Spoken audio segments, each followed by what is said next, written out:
Hi guys, so ito na, start na yung Born to Win 4 trailer 1-0. Ayan na, ito na, oh my gosh. Hindi na ako nakapag-intro kasi ito na. Nasa sala ako. Ini-imagine ko yung sarili ko, nasa ASAP ako. Parang everyone naman. Goosebumps na agad. Kinder pa lang. Sumasayaw na ako, kumakanta. Happy ako pag ginagawa ko. Sumasayaw ako with my childhood friend. Pink na pink pa ako noon. Not really anything serious. Pero I've always enjoyed being on the stage. And then one day, si Mami, siya yung nagsabi sa akin, tinanong niya ako, sabi, Nak, gusto mo ba mag-audition sa Araneta? So yun yung story na talagang, dahil nga nag-pandemic, 9 months ata kaming kulong na kami lang. Gusto ko magka-sisters, pero di ko in-expect na bibigay ni Lord times 7. Paano ba namin na-survive yun? Ang daming away, misunderstanding, sagutan, pero Yung time na yun, humiga kami. Hindi mo nakapag-ready ng tissue. Lahat ng gusto namin sabihin, tinapon lang namin sa universe. Ang daming times na naghihirap talaga sila eh. Kasi nakita ko yung iyak nila, nakita ko yung tawa nila, nakita ko rin yung hard work nila. This 8 talaga, may certain magic sila eh, nung nagsama-sama na sila. Isang malaking challenge din, paano sila ipapakilala. One day it just came to me na I want to call them B. What is known as P-pop now becoming pop. Wow! Oh my gosh! This documentary! Documentary. it was our first ever solo con. Parang it's now or never, ganung labanan. Wala pang 1 month yung preparation namin. Super excited na It's ako. hard enough. Can they survive 3 days? Wala, kailangan natin panindigan to. Ginusto natin to. Wala pa kaming choreo. It's not going to fly, you have to make it happen. Iba yung nararamdaman ko. Parang umabot na siya sa ilong ko. Nagulat ako kasi pagtalingon ko, nagdudugo na talaga yung ilong ni Gwen. What? The Grabe. minutes before it started, nakita ko yung audience. Grabe yung dedication nila. Kami lang magkakasama. Kami may alam talaga nung lahat na napagdaanan namin, girls. And the fact that we are still here, we're together, at the end of the day, nangingibaba po yung love. Parang wala akong masyadong rason to give up. Diba? Parang sila pa lang enough na to stay. Best leader. All of a sudden, Beanie is everywhere. They have the heart, the skills, and passion. Deserve na deserve yung recognition, achievement.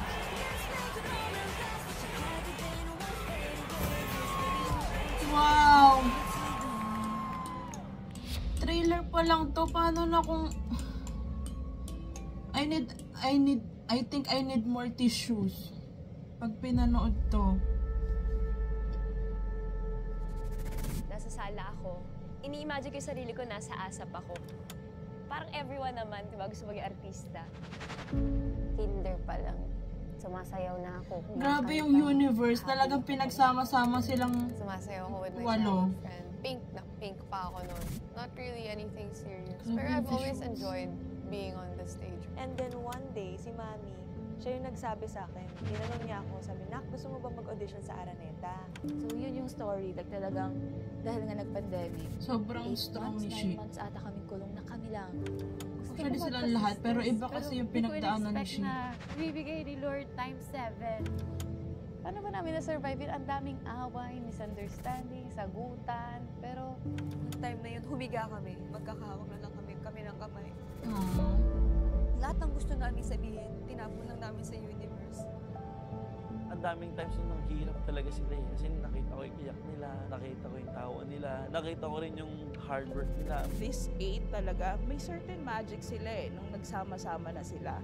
Isang malaking challenge din, paano sila ipapakilala. One day it just came God's to me will na I want talaga. to call them B. What is known as P-pop now becoming pop. The nation's girl group making waves. Sa iba-ibang lugar sa bansa. Grabe pong video, goosebumps. it was our first ever solo con. Parang it's now or never, ganung labanan. Wala pang 1 month yung preparation namin. One concert is hard enough. Grabe. Can they Hard survive working. 3 days? Wala, kailangan natin panindigan to. Ginusto natin to. Wala pa kaming choreo. It's not going to fly, you have to make it happen. Iba yung nararamdaman ko. Parang umabot na siya sa ilong ko. Nagulat ako kasi pagkalingon ko, nagdudugo na talaga yung ilong ni Gwen. Grabe yun. Hindi mo maiisip sa performance ni Gwen that day kasi grabe yung performance niya and si Aya din. Lahat sila actually, I'm sure lahat sila may different kaba, different struggle that day. And the fact that we are still here, we're together, at the end of the day, nangingibaba po yung love. Parang wala akong masyadong rason to give up. Diba? Parang sila palang enough na to stay.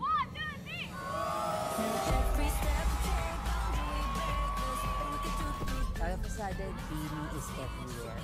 They have the heart and skills and passion to see this through.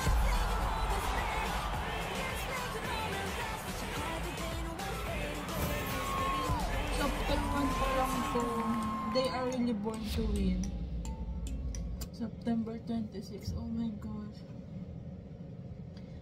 Grabe, like, grabe yung goosebumps ko and wala, deserve ng Beanie talaga and sana talaga makasecure ako sa... Ayun na naman, pinapayak naman ako ng Beanie. Lord. So, ayan, grabe, like, grabe yung pinagdaanan nila. I'm sure lahat naman tayo may pinagdadaanan and sila, artista. So, grabe yung struggle nila and yung, ayun nga, yung 3-day concert. Grabe. Hindi mo maiisip na nag-nosebleed na si Gwen. And then, ano pa ba? Ayun nga yung struggle ni Aya din. Whew! Grabe yung trailer. Super excited na ako panood. Like, chapter 1 pa lang to. I'm sure madami tong chapter. And grabe, dito natin makikita talaga yung hirap nila. And grabe, sobrang deserve nila yung mga recognition ngayon. Like, they are really born to do this. Or born to win. Born to perform. Born to slay. And ayun nga, sana talaga maka-secure ako sa Grand Beaniverse kasi, oh my gosh, Lord, please. Gusto ko maging part ng successful Grand Beaniverse nila. Wala, grabe. Grabe silang girls. Like, grabe yung effort nila. Yung alam mo, yung kahit nag-struggle na sila, ayun nga, they chose to fight. And wala. Grabe, sobrang saludo ko sa 8 babaeng to. And hindi nyo alam, siguro, I mean, alam naman nila, pero grabe yung impact nila sa ating blooms. Like, hindi nila napapansin na ginagawa nilang maganda yung life natin. Like, they make us feel good. Grabe, like, trailer pa lang to, naluluhan ako. What more pa kung buong chapter 1 na yung pinapanood ko, baka magdadala talaga ako ng tissue. And ayun nga, grabe, sobrang soft ko pa naman sa mga ganitong moment. Like, hirap explain, pero buti na lang hindi ako umiyak ng, yung iyak na iyak, kasi trailer pa lang to, pero dadama ko na sa full episode ng chapter 1. Feeling ko grabe yung luha ko and wala, sobrang soft ko talaga pagdating sa mga ganito, lalo na pinapakita yung struggle nila. And oh my gosh, what more to say. Like, gusto ko talaga silang mapanood. Like, yung sinasabi nga nila, once na mapanood mo sila ng live, maa-addict ka na to the point na kahit wala kang pera, gagawan mo ng paraan para lang mapanood sila, ganun. Yun yung, for me, ay yun yung nadadama ko, yung nararamdaman ko. Like, una ko silang napanood, parang gusto ko pa silang makita, ganun. Ano ba kasing ginagawa ko ng mga panahong nag-debut sila? Bakit wala ako noon? Hindi sana nakapunta ako sa Beaniefest, na mura lang yung price, 'di ba? May fan meet, di sana may poster ako, may signature nila, pero well, sorry girls na late kami. Ako mga new bloom, pero eto na yon, hindi na kami aalis sa tabi nyo. Hanggang dulo na to, 8 hanggang dulo. So, ayan guys, abangan natin tong chapter 1 sa September 26. Super excited na ako. Grabe yung Buti na lang talaga hindi ako lumuha ng todo-todo ngayon kasi trailer pa lang naman to. So, ayan, pero grabe yung struggle nila, yung pinagdaanan nila.